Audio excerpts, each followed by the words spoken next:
మళ్ళీ అది కావాలని నా రిక్వెస్ట్ ఏంటంటే మళ్ళీ మీరు ఇంట్రడక్షన్ మీరు చెప్పారు అవి కూడా మాట్లాడదాం. మళ్ళీ టైం ఏదో దొరుకుతుంది. ఎందుకు దొరకదు, మస్తు టైం ఉంది. నేను 2-3 పాయింట్స్ నేను చెప్పేస్తాను కదా అవి.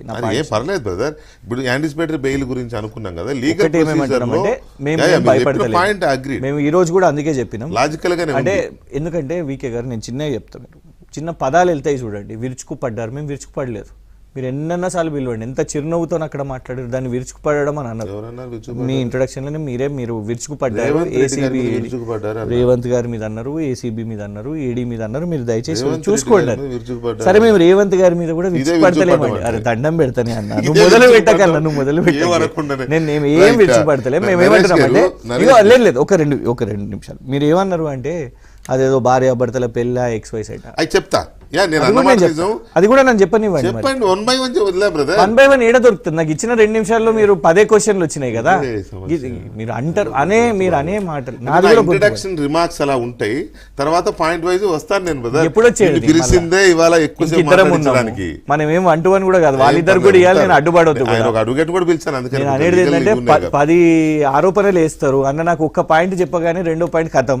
మళ్ళా తర్వాత క్రిషాంక్ ఫ్రస్ట్రేషన్, క్రిషాంక్ అద్దం పడుతుండు, క్రిషాంక్ మాట్లాడిస్తలేడు. అవసరమా అన్న నాకు అబాండం? నేను అనేది ఏంటంటే రేవంత్ అన్నారు కాబట్టి దాన్ని ఒకసారి నేను మళ్ళీ అడిగితే మీరు చెప్పండి.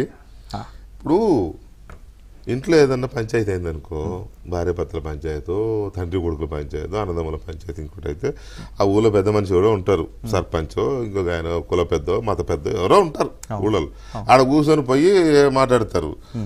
కానీ this is not like that. కొన్ని కేసులు చట్టపరంగా కేసులు నమోదవుతాయి. రేవంత్ రెడ్డి గారి మీద ఒక కేసు ఉంది, ఏసీబీ కేసు. అదొక కేసు, వేరే కేసు. ఇది ఒక కేసు. ప్రూవ్ కావాలి అది నిజమా, అది ఒట్టి కేసులా గట్టి కేసు తేలాలి. అంతేగాని ఇద్దరం పోయి జడ్జి ముందు కూర్చున్నామంటే అట్లుంటుందా? ప్రొసీజర్ అట్లుంటుందా? నాకు తెలియదు నిజంగా. నేను ఒకటి అనేది ఏంటంటే మీరు అన్నది కరెక్టే, కోర్టు ముందు విచారణ జరగాలి. మేమేమంటున్నాము, ఆ జడ్జి గారి ముంగటినే కూర్చుందాం. అట్లుంటదా అని అంటే ఎన్నోసార్లు జడ్జి గారి ముందు రేవంత్ రెడ్డి అనుకో, నువ్వు కేటీఆర్ అనుకో, మళ్ళీ రేవంత్ రెడ్డి అంటే నీకు పడదు కదా, నువ్వు కేటీఆర్ అనుకో, ఆయన రేవంత్ రెడ్డి గారు అనుకో. నేను జడ్జి అనే పదం ఎందుకులే కానీ ఆయన మన మీడియా ట్రయల్స్ కూడా జరుగుతూ ఉంటాయి. మీడియా ఉంటదండి, మీడియా ఖాళీ ఉంటుందా? ఖచ్చితంగా వెంటాడుతుంది. మీకు మీడియా ఉంది కదా, మీకు సొంత మీడియా ఉంది కదా. మీడియా అనగానే మీరు మళ్ళీ జోలికి రావద్దు. మంచిగా లేదు మీడియా గొంతు లేకపోయినా కన్నుకుంటూ వస్తుంది. కానీ ఒక పాయింట్ చెప్పండి, జడ్జి గారి ముందు రేవంత్ రెడ్డి గారు, కేటీఆర్ గారు కూర్చొని, సార్ ఈ కేసులన్నీ మాకు వద్దు సార్, మా ఇద్దరు సంగతి మా ఇద్దరు ఎవరు దొంగ మీరే తేల్చండి, అట్లా అయిపోద్దా? అట్లా కాదు. ఇదే మాట ఇప్పుడు రేవంత్ రెడ్డి గారు గన్ పార్క్ దగ్గర రా తేల్చుకుందాం, ఆ గుడి దగ్గరికి రా తేల్చుకుందాం, అది ఓకేనా? బయట వేరు, బయట వేరు సార్. మరి ఇప్పుడు మేము మాట్లాడింది బయటనే, ఎంక్వైరీ బయట మాట్లాడి.